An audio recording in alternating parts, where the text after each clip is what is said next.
Iraan saatis oma terroristid tegutsema Punases meres ja asetas Iisraeli taas mereohu keskmesse, mis võib mõjutada kaubateid, Iisraeliga seotud laevu ja kogu piirkonna julgeolekut.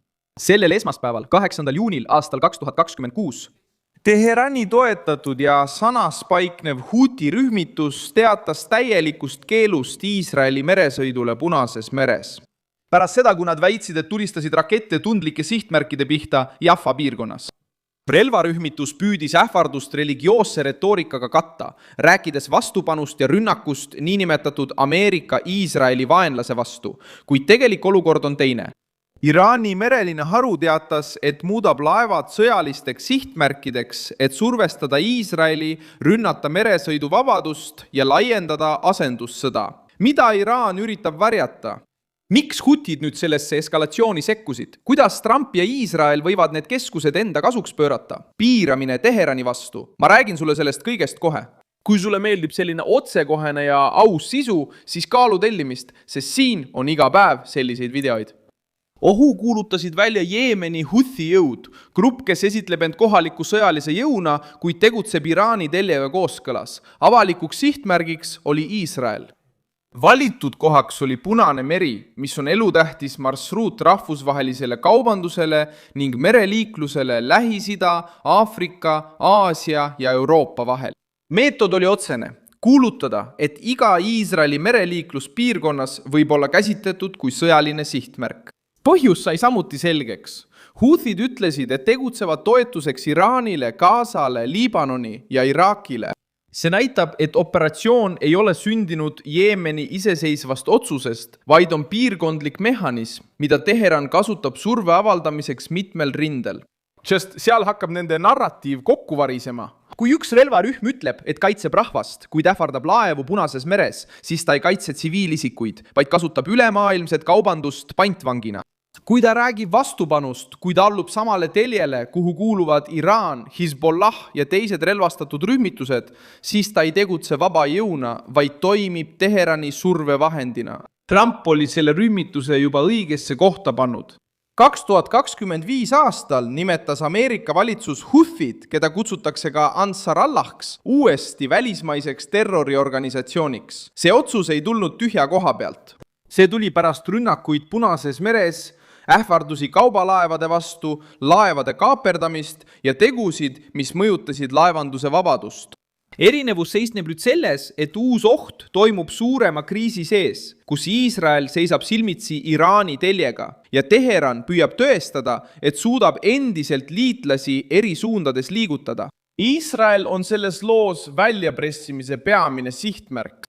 Pärast sõjalisi rünnakuid ja vasturünnakuid Iraani, Liibanoni ja Gazaga otsustasid Houthid kuulutada, et Punane meri võib muutuda survepiirkonnaks iga Iisraeliga seotud liikumise vastu.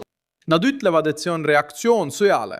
Tegelikult on see katse Iisraeli väljaspoolt piirata, kasutades merd maismaa konflikti laiendusena. Rühmal ei ole jõudu, et Iisraelile sõjaliselt otse vastu astuda. Seetõttu püüavad nad tabada mereliikluse tundliku kohta, kus oht ei pea kõike hävitama, et tekitada hirmu, kulusid ja ebastabiilsust. Iraan ilmub selle eskalatsiooni suurima poliitilise kasusaajana. Teheran teab, et kui tema liitlased ründavad kaugelt, püüab režiim hoida mugavat distantsi. Kui see õnnestub, müüb ta piirkondliku jõukuvandit. Kui see ebaõnnestub, püüab ta väita, et iga rühm tegutseb iseseisvalt.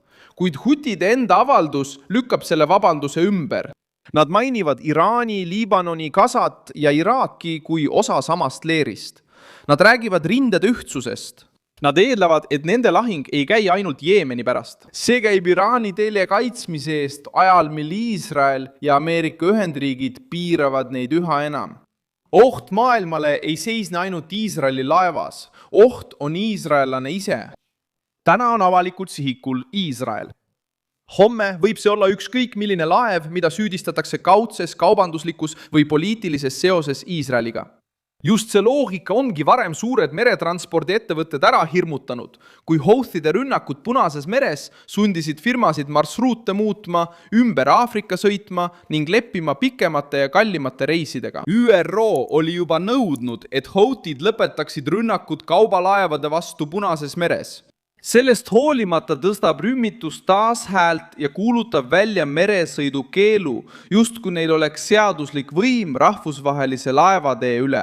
See ongi erinevus riigi ja relvarühmituse vahel. Riik vastutab piiride, rahvastiku, diplomaatia ja lepingute eest. Relvarühmitus kasutab rakette, propagandat ja ähvardusi, et end suuremas sõjas esile tõsta. Tõeline Jeemen, kus rahvas on aastaid kannatanud, muutub poliitiliseks kilbiks projektile, mis huvitab palju rohkem Teherani kui jeemenlasi endid. Trump võib seda pingete kasvu kasutada tõendina, et survepoliitika Iraani telje vastu polnud liialdus. Samal ajal, kui vastased püüavad käsitleda hutisid kui kohaliku tähtsusega rühmitust piiratud eesmärkidega, näitab Sanaa avaldus relvastatud jõudu, kes lubab rünnata Iisraeli laevandust ja laiendada operatsioone vastavalt sündmustele. See tugevdab Ameerika seisukohta käsitleda rühmitust kui terroriohtu, mitte lihtsalt mässuliste liikumist. See annab ka Iisraelile rohkem argumente, et survestada oma liitlasi nägema Punast merd kui osa samast Iraani vastasest tõkestussõjast. Vasakpoolsed kipuvad seda lugu sageli ümber pöörama.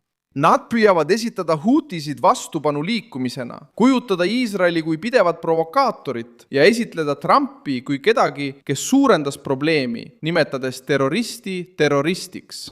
Aga selle esmaspäeva juhtum näitab vastupidist.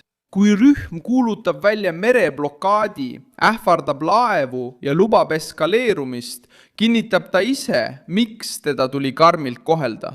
Vabastamise kõne muutub kardinaks, mis varjab sundoperatsiooni. Sõna vastupanu muutub mereterrorismi katteks. Teatatud rünnak Jaffa piirkonna vastu täidab samuti propagandafunktsiooni. Houtid väidavad, et nad on saavutanud oma eesmärgid ja püüavad jätta mulje, et suudavad Iisraeli kaugelt rünnata. Nad tahavad näidata end Iraani ees, innustada võitlejaid, hirmutada ettevõtteid ja suruda Iisraeli mitme rindega sõtta. Mereoht toimib kui valjuhääldi. See ei seisne ainult vahetus sõjalises kahjus, vaid ka piiramistunde tekitamises. Iisrael peab nüüd tegelema rindega, mis ühendab propagandat, raketiohtu ja mereohtu. Vastus ei pea järgima hutide emotsionaalset stsenaariumi. See võib olla külmem ja tõhusam.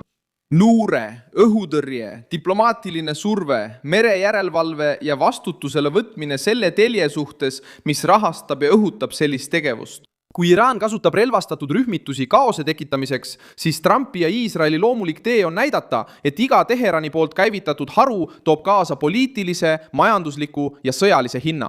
Punane meri on muutunud areeniks, sest hutid teavad, et seal võib väike oht põhjustada suure vastukaja. Nad ei pea maailma kontrollima. Piisab, kui tekitada hirmu kindlustusseltsides, meretranspordiettevõtetes ja valitsustes, kes sõltuvad turvalistest marsruutidest. See ongi väljapressimise olemus. Militsionäärid sihivad Iisraeli, kuid tabavad paljude inimeste stabiilsust ja see valik võib kalliks maksma minna ka sellele teljele, mida nad püüavad kaitsta. Mina olen Milson Alvese, Global rahvusvaheliste suhete asjatundja ja minu eesmärk on hoida sind iga päev tõega hästi informeerituna. Uudiste lingid leiad videokirjeldusest. Pane sellele videole like, telli kanal ja vaata lõpus kommentaare, et olla veelgi paremini seotud Milson Alvese kogukonnaga.